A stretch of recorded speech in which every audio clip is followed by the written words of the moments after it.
Part 1. Have you ever told yourself, I know what's right, but done the opposite?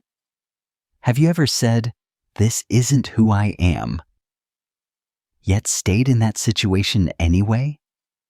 That discomfort, that internal tug of war between your beliefs and your behavior, has a name: cognitive dissonance.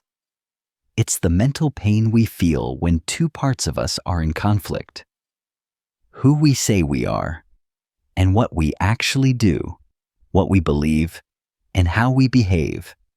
You might feel it when you continue in a relationship you know isn't healthy, when you preach patience but snap in anger, when you claim to value honesty, yet hide something out of fear. This isn't hypocrisy. It's humanity. Every person alive experiences cognitive dissonance. It's not a flaw. It's a signal. A sign that something inside us is asking to be aligned. The psychologist Leon Festinger coined the term in the 1950s. His research revealed something powerful. When our beliefs and behaviors conflict, we feel a psychological tension so strong that we'll do almost anything to reduce it. Sometimes we change the behavior. Sometimes we twist the belief. Sometimes we lie to ourselves without even realizing it. But here's the truth. Cognitive dissonance isn't your enemy. It's your invitation to grow, to align, to live in deeper truth. And that journey begins the moment we stop avoiding the tension and start listening to it. Part 2. To understand cognitive dissonance, we must look at the stories we tell ourselves. You see, we all want to believe that we are consistent, that our actions match our values, that our life makes sense. So when something doesn't align, we don't just feel discomfort, we feel a threat to our identity. Imagine someone who smokes, but believes in healthy living. They might tell themselves, it helps me relax, or I'll quit soon. Not because they're dishonest, but because the truth feels too painful to sit with. So the mind does what it's evolved to do. It protects us. It rationalizes. It rewrites the narrative to make the tension go away. This is not about intelligence. It's about emotional survival. We justify staying in jobs that drain us. We stay quiet in moments that need our voice. We judge others to avoid confronting ourselves. But what if, instead of defending the story, we got curious about it? Ask yourself, what belief am I trying to protect? What part of me feels threatened by this contradiction? What truth have I been avoiding? This is the beginning of self-honesty. Not the brutal kind that shames you, the compassionate kind that frees you. Because once you stop needing everything to make sense, you create the space to become someone new, someone whole, someone real, someone no longer afraid of the gap, but ready to close it. Part 3. Let's talk about what happens after the dissonance, after the shame, after the realization, after the moment when the old belief and the current behavior no longer fit together. You have a choice. You can retreat into the old story, or you can use the tension as fuel for transformation. This is where personal growth truly begins. Because discomfort is not a dead end. It's a doorway. Here's how change begins. Step 1. Awareness. Catch the conflict. Feel it.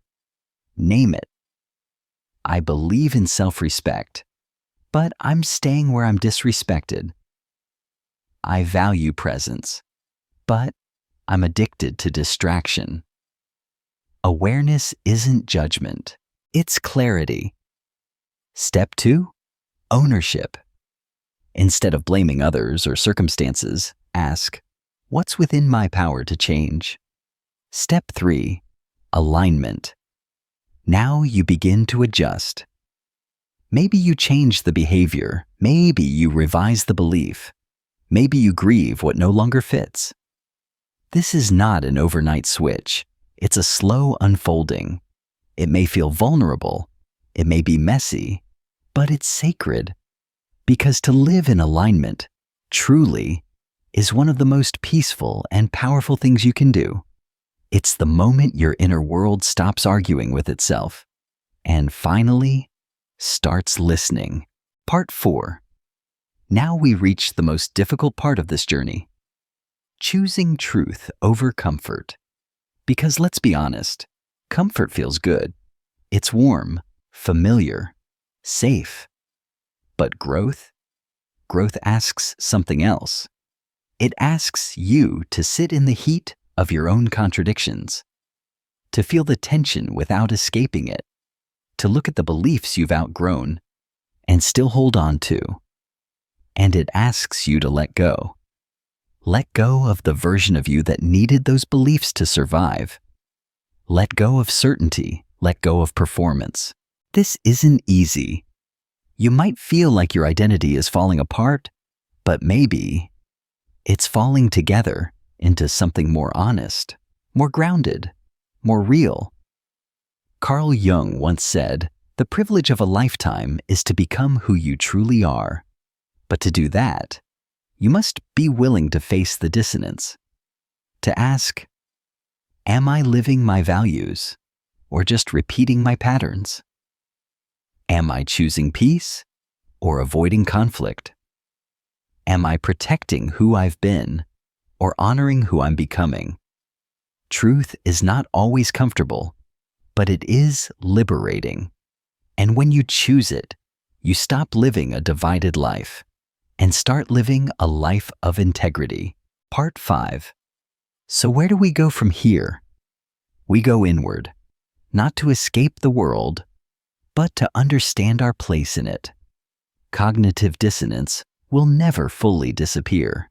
It's part of being human. It shows up every time you grow, every time you stretch beyond your comfort zone, every time the old story no longer fits who you are becoming. But now, you know how to work with it. Not as an enemy, but as a messenger. A sign that your mind and your heart are asking for harmony. A signal that something deeper is calling you forward. This is the path of the conscious life, not the easy life, but the real one. So the next time you feel that internal conflict rising, pause.